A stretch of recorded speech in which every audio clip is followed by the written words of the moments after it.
हरिचरण गांव का एक मजदूर था। एक दिन जब हरिचरण सुबह उठकर अपनी बकरियों को चारा डालने जाता है तो हैरान हो जाता है। अरे कलावती, मेरी कलावती कहाँ गई? कलावती, कलावती! हे राम, मेरे पास दो ही तो बकरियां थी, उसमें से भी एक बकरी चोरी हो गई। अरे पिताजी, क्या हुआ? आप इतना परेशान क्यों हो? अरे बेटा देख, किसी ने हमारी बकरी चुरा ली। अब मैं बकरी को कहाँ ढूंढूं बेटा? फिर हरिचरण और रूपा दोनों बकरी को इधर उधर ढूंढते हैं, लेकिन उन्हें बकरी कहीं नहीं मिलती। तभी रूपा की नजर पास के घर में पड़ती है। पिताजी वो देखिए, वो रही हमारी बकरी। लेकिन बकरियां तो सभी एक जैसी ही लग रही हैं, तो फिर तुझे कैसे पता कि वो बकरी हमारी ही है? पिताजी देखिए, सारी बकरियां चारा खा रही हैं, लेकिन सिर्फ वही है जो आपको देखे जा रही है और कैसे मिमिया रही है। अगर आप ध्यान से देखें तो आपने जो कल कलावती को रस्सी बांधी थी वो वही रस्सी है। हाँ, तुम्हारी अकल की तो दाद देनी पड़ेगी। दोनों उस आदमी के पास पहुंचते हैं। अरे ओ गिरधर, ये बकरी मेरी है। अरे ये बकरी मेरी है और आप ऐसे कैसे कह रहे हो कि ये आपकी बकरी है भैया? वो सब मुझे नहीं पता, लेकिन ये बकरी मेरी है। दोनों बहुत देर तक इस बात पर बहस करते हैं। अच्छा ठीक है, हम दोनों एक काम करते हैं, गांव के मुखिया के पास चलते हैं, तो वही हमारा न्याय करेंगे। अरे लेकिन बात सीधी सी है भाई, ये मेरे यहाँ बंधी है तो ये मेरी बकरी हुई और मैं मुखिया के पास क्यों जाऊं? अब अगर आप इतना कह रहे हो तो हमारा न्याय मुखिया जी ही करेंगे। फिर दोनों गांव के मुखिया के पास चले जाते हैं। गांव का मुखिया एक बहुत होशियार आदमी था। गांव के सभी लोग अपनी समस्या लेकर उसके पास जाते थे और वो उन समस्याओं का बहुत अच्छे से समाधान करता था। अरे हरिचरण, क्या हुआ? मुखिया जी, आज सुबह जब मैं उठा तब मेरी बकरी अपनी जगह पर नहीं थी और इस गिरधर के यहाँ ये मिली और ये कहता है कि ये तो उसकी बकरी है। अब आप ही हमारा न्याय कीजिए मुखिया जी।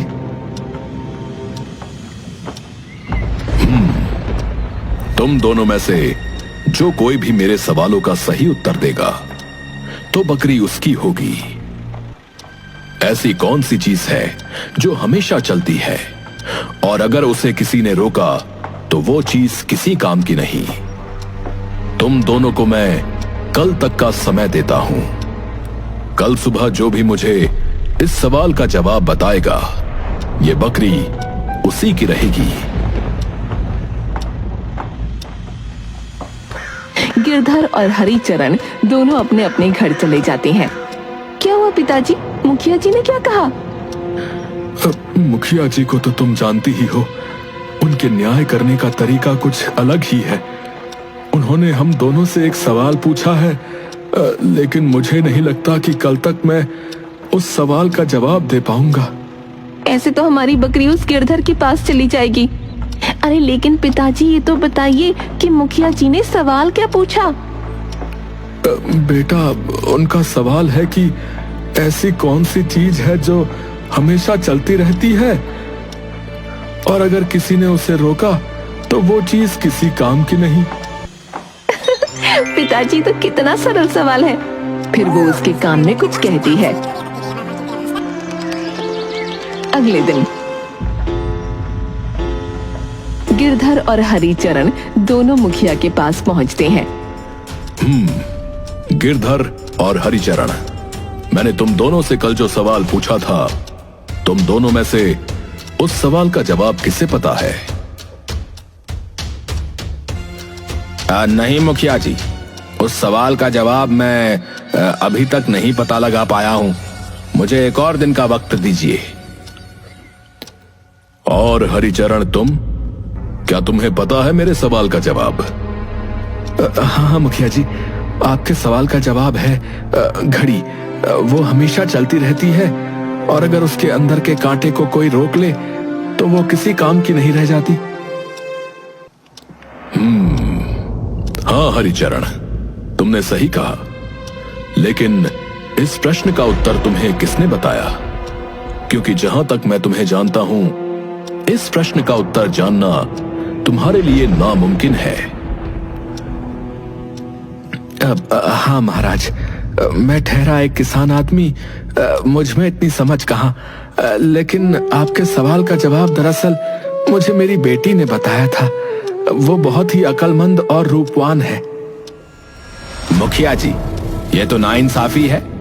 हरिचरण को तो उसकी बेटी ने जवाब बता दिया, लेकिन अगर मुझे उस सवाल का जवाब नहीं मिला, इसका मतलब ये तो नहीं कि बकरी मेरी नहीं। आप एक सवाल के जवाब से कैसे तय कर सकते हैं कि कौन सही है और कौन गलत? गिरधर, अगर बकरी तुम्हारी होती तो तुम एड़ी चोटी का जोर लगा देते, पर उस प्रश्न का उत्तर ढूंढ कर लाते। अब क्योंकि वो बकरी तुम्हारी नहीं थी, इसलिए तुमने मेरे प्रश्न पर ज्यादा गौर नहीं किया। वहीं हरिचरण को उसकी बकरी चाहिए थी, इसलिए उसने हर किसी से पूछा। अब बताओ कि तुमने हरिचरण की बकरी क्यों चुराई?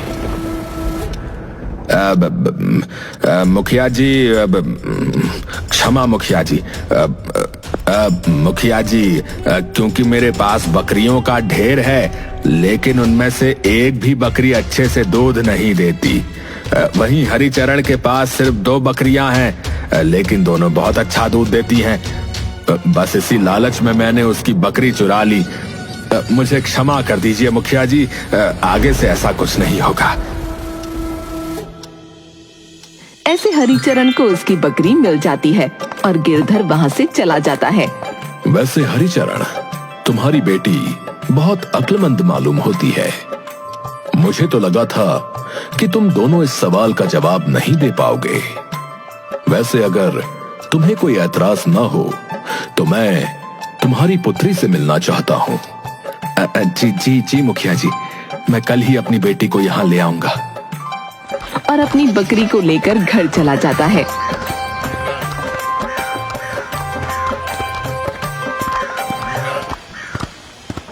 रूपा अपने पिताजी के साथ बकरी को देखकर बहुत खुश हो जाती है। अरे बेटी, तुमने तो सच में सही जवाब दिया था। और तुम्हें पता है, मुखिया जी ने कल तुम्हें मिलने के लिए बुलाया है। अगले दिन हरिचरण अपनी बेटी रूपा को लेकर मुखिया के यहाँ पहुँचता है। प्रणाम मुखिया जी। अरे वाह हरिचरण, तुमने अपनी बेटी को बहुत अच्छे संस्कार दिए हैं, और ये अक्लमंद होने के साथ साथ रूपवती भी है।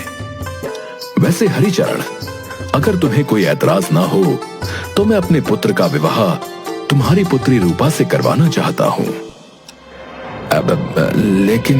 लेकिन मुखिया जी, कहाँ आप गांव के मुखिया और कहाँ मैं छोटा सा किसान।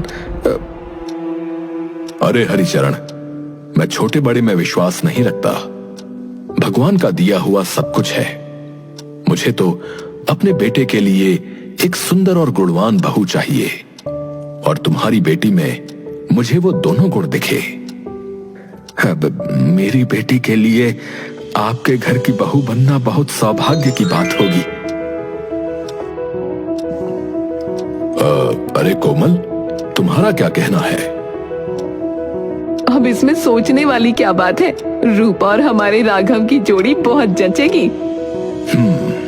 तो फिर तय रहा।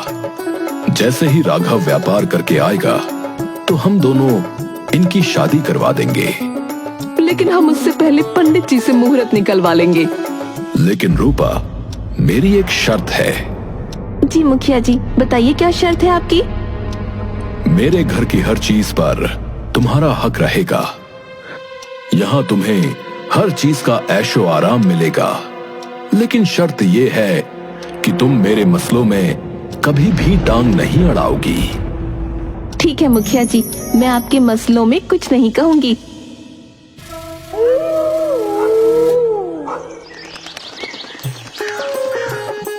कुछ समय बाद राघव वापस आ जाता है और रूपा और राघव की शादी करवा दी जाती है। सब सब कुछ ठीक चल रहा था। रूपा घर के कामों में अपनी सास का हाथ बटाया करती और मुखिया भी गांव के सभी मुद्दों को आसानी से हल कर देता और राघव काम के सिलसिले में अक्सर बाहर रहता। एक दिन माँ, सच में पिताजी का अपना एक अलग ही तरीका है समस्याओं को हल करने का। हाँ, मैं तो जब से ब्याह के आई हूँ तब से इन्हें ऐसी ही समस्याओं का समाधान करते देख रही हूँ। एक दिन दो लड़के लड़ते हुए मुखिया के घर पहुँचते हैं। तभी रूपा की नजर उन दोनों पर पड़ जाती है। क्या हुआ, तुम दोनों लड़ क्यों रहे हो? अरे देखो ना भाभी, ये कहता है कि ये मुर्गी उसकी है, लेकिन ये मुर्गी मेरी है। हाँ भाभी, हमें मुखिया जी से मिलना है। अब वही बताएंगे कि इस मुर्गी का असली मालिक कौन है। अरे झूठे, बता क्यों नहीं देता कि तूने मेरी मुर्गी चुरा ली है? अच्छा, मुर्गी मुझे दो। फिर दूसरा लड़का रूपा को मुर्गी दे देता है। वैसे आज मुझे मुर्गी पकाकर खाने का बहुत मन था। अच्छा हुआ तुम दोनों मिल गए, नहीं तो मुझे बाजार से मुर्गी मंगवानी पड़ती। बताओ कितने में दोगे मुर्गी? अरे पहले हमें मुखिया जी से न्याय चाहिए, ऐसे कैसे आपको मुर्गी दे सकते हैं? हाँ, पहले हम मुखिया जी से मिलना चाहते हैं। रूपा दोनों को मुखिया जी के पास भेज देती है। दोनों लड़के मुखिया को सारी बातें बताते हैं। मुखिया जी, अब आप ही बताइए कि ये मुर्गी किसकी है? मुखिया कुछ देर तक सोचता है, तभी मुर्गी एक अंडा दे देती है। तभी मुखिया को एक तरकीब सूझती है। मुखिया दोनों लड़कों को एक एक अंडा दे देता है। कल तक जो भी मेरे पास इस अंडे में से चूजा निकाल कर ले आएगा, वही इस मुर्गी का असली मालिक होगा। दूसरा लड़का थोड़ी देर तक सोचता है और फिर मुस्कुराता है, जैसे वो कल ही चूजा ले आएगा। मुखिया जी, ऐसा कैसे हो सकता है भला? अंडे में से एक दिन में चूजा कैसे निकल सकता है? वो मुझे नहीं पता, लेकिन जो भी कल मुझे चूजा दे देगा, वो इस मुर्गी का असली मालिक होगा। दूसरा लड़का तो खुश होकर चला जाता है। अरे भला एक दिन में अंडे से चूजा कैसे निकल सकता है? तभी रूपा की नजर उस लड़के पर पड़ जाती है। अरे क्या हुआ? लड़का रूपा को सारी बात बताता है। अगर मैंने इस लड़के की मदद की तो पिताजी बुरा मान जाएंगे, लेकिन अगर मैंने इस लड़के की मदद नहीं की तो मुर्गी किसी और के हाथों में चली जाएगी। अब आप ही बताइए भाभी जी, क्या एक दिन में किसी अंडे में से चूजा निकल सकता है? अच्छा रुको, मैं बताती हूँ तुम्हें कि एक दिन में चूजा कैसे निकलता है। फिर रूपा अंदर जाकर एक मुट्ठी चावल लेकर आती है और लड़के को चावल देकर कुछ कहती है। लेकिन हाँ, मुखिया जी को ये मत बताना कि ये उत्तर तुम्हें हमने बताया है। लड़का खुश होकर मुखिया के पास चला जाता है। तुम फिर से आ गए? क्या तुम्हारे अंडे में से चूजा निकल आया? अरे मैं बस घर जा ही रहा था, तब मुझे याद आया कि जब कल मेरे अंडे में से चूजा निकलेगा तब मैं उसे खिलाऊंगा क्या, तो बस मैं कुछ चावल लेकर आया था। आप आज ही ये बो दीजिए ताकि जब कल चूजा अंडे में से निकले तब मैं उसे नरम नरम चावल के दाने खिला सकूं।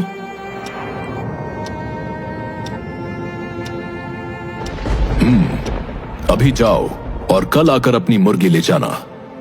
वैसे जो हमारी मदद करते हैं, हमें उन्हें धन्यवाद करना चाहिए। लड़का और भी ज्यादा खुश हो जाता है। धन्यवाद मुखिया जी। और लड़का वहाँ से चला जाता है। वैसे मदद तो मेरी भाभी जी ने भी की है, तो धन्यवाद तो मुझे उन्हें भी कहना चाहिए। अरे भाभी जी। अरे क्या हुआ? वो मुखिया जी कल मुझे अपनी मुर्गी दे देंगे। ये तो बहुत अच्छी बात है, पर अभी तुम जाओ यहाँ से, किसी ने देख लिया तो गजब हो जाएगा। लेकिन मुखिया उन दोनों की बातें सुन लेता है। बहू, बहू। जी पिताजी।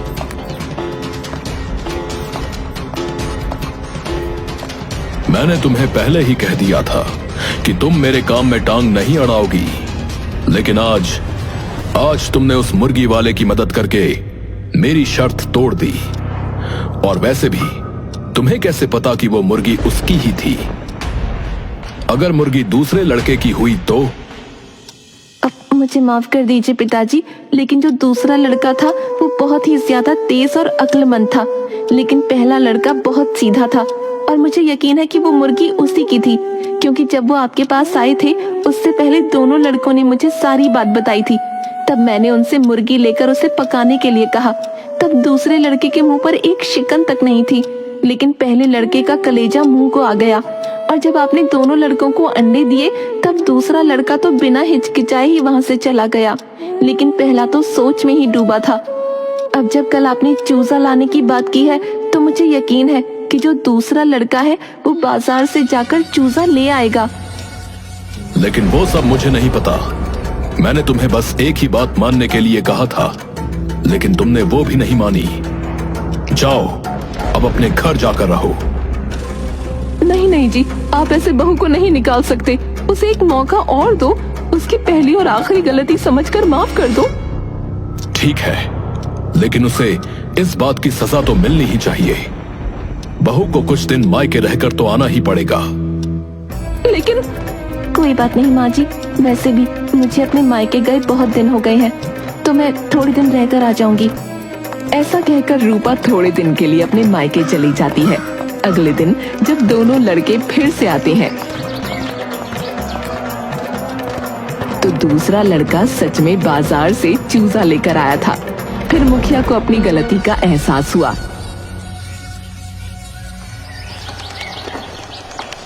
इधर रूपा कुएं में से पानी लेने गई थी और कुछ राहगीर वहां आ जाते हैं। वो देखो, वो औरत कुएं से पानी भर रही है। चलो चलकर पानी मांगते हैं। अरे बहन, हम बहुत दूर से आए हैं, क्या हमें थोड़ा पानी मिल सकता है? इन्हें यहाँ पानी पिलाना ठीक ना होगा, आसपास कोई दिख नहीं रहा। एक काम करती हूँ, घर ले जाकर पानी पिला दूंगी। वैसे भी वहाँ पिताजी भी रहेंगे तो कोई डर की बात नहीं होगी। मैं आपको पानी तो पिला दूंगी, लेकिन आप सभी को बताना होगा कि आप कौन हो। बहन, मैं एक यात्री हूँ। अरे लेकिन यात्री तो सिर्फ दो ही होते हैं, तुम कौन से यात्री हो? पहला राहगीर सोच में पड़ जाता है। बहन, मैं एक बहुत गरीब लकड़हारा हूँ, तुम मुझे तो पानी पिला ही सकती हो। अरे भाई, लेकिन गरीब तो दुनिया में केवल दो ही प्राणी होते हैं। तुम बताओ तुम कौन हो? रूपा के प्रश्न से सभी का सर चकरा गया। ये औरत तो ऐसे प्रश्न पूछ रही है जिसके जवाब ढूंढना मुश्किल है। मैं इसे कह दूंगा कि मैं अनपढ़ हूँ। हाँ, हो सकता है ये मुझे पानी पिला दे। अरे बहन, मैं तो एक अनपढ़ गवार हूँ, मैं तुम्हें क्या ही जवाब दे पाऊंगा।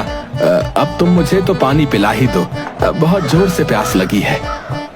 लेकिन अनपढ़ गंवार तो दुनिया में केवल दो ही है। बहन, मुझे बहुत जोर से प्यास लगी है और मैं इन लोगों की तरह समझदार नहीं हूँ, मैं बहुत मूर्ख हूँ। लेकिन मूर्ख तो केवल दो ही होते हैं। अरे भाई, चलो चलो, हमने यहाँ रुककर ही गलती कर दी। हाँ हाँ, चलो यहाँ से।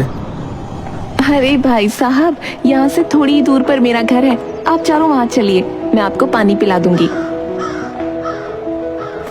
फिर सभी लोग रूपा के घर पहुँचते हैं और रूपा भी जल्दी से घर चली जाती है और चारों राहगीरों को पानी पिला देती है। राघव दूर खड़ा होकर उन चारों राहगीरों को जाते हुए देख रहा था। अरे पिताजी ने रूपा को कुछ दिनों के लिए मायके क्या भेज दिया, तो क्या रूपा दूसरे लोगों को अपने घर बुलाएगी? न जाने मेरी पीठ पीछे इसने क्या क्या काम किए होंगे। और उल्टे पैर राघव अपने घर चला जाता है। राघव अपने पिता को सारी बात बताता है। क्या बहू ने ऐसा किया? मुखिया और राघव दोनों ही रूपा के मायके पहुंच जाते हैं। बहू, ये मैं क्या सुन रहा हूँ? तुम अपने मायके में गैर मर्दों को घर में बुलाती हो? हाँ पिताजी, मैंने अपनी आंखों से देखा उन चारों लोगों को जाते हुए। मेरा विश्वास कीजिए, मैं बस उन्हें पानी पिला रही थी। वो चारों मुझे गांव के कुएं पर मिले थे और वहाँ आसपास कोई नहीं था, इसलिए मैंने उन्हें वहाँ पानी पिलाना ठीक नहीं समझा और कुछ प्रश्न पूछे ताकि वे उनका जवाब ना दे सकें, और फिर उन्हें घर पानी पिलाने के लिए कह दिया। अच्छा, तो ऐसे कौन से प्रश्न पूछे तुमने उन लोगों से? रूपा ने उन्हें सारे प्रश्न बता दिए। अच्छा, तो उनके उत्तर क्या हैं? मेरे पहले प्रश्न का उत्तर है सूरज और चांद, दुनिया में वही तो यात्री है। मेरे दूसरे प्रश्न का उत्तर है गाय और बहू, क्योंकि उनसे ज्यादा गरीब और कोई नहीं। तीसरे प्रश्न का उत्तर है भूख और प्यास। दोनों हमारे साथ अनपढ़ की तरह चलते रहते हैं। और चौथे प्रश्न का उत्तर? चौथे प्रश्न का उत्तर है, वैसे अभी तो मेरे सामने सिर्फ दो ही मूर्ख हैं। एक मेरे पति, जिन्होंने बिना कुछ सोचे समझे हम दोनों की बात को आप तक पहुंचा दिया। वो चाहते तो मुझसे भी पूछ सकते थे। और दूसरे मूर्ख है मेरे ससुर जी, जिन्होंने बिना कुछ सोचे समझे पूरे गांव के सामने अपनी बहू की इज्जत की परवाह न की। मुखिया को अपनी गलती का एहसास हो चुका था। मुझे माफ कर दो बेटी, मुझे अपनी गलती का एहसास हो चुका है। अब मैं तुमसे आग्रह करता हूं कि तुम हमारे घर चलो। तुम्हारे बिना घर बहुत सूना लगता है। मुझे समझ आ गया है कि घर में बहू का क्या महत्व होता है। हाँ बेटी, एक लड़की का असली घर उसका ससुराल ही होता है। जाओ बेटी, अपने घर जाओ। रूपा सभी के कहने पर अपने ससुराल चली जाती है।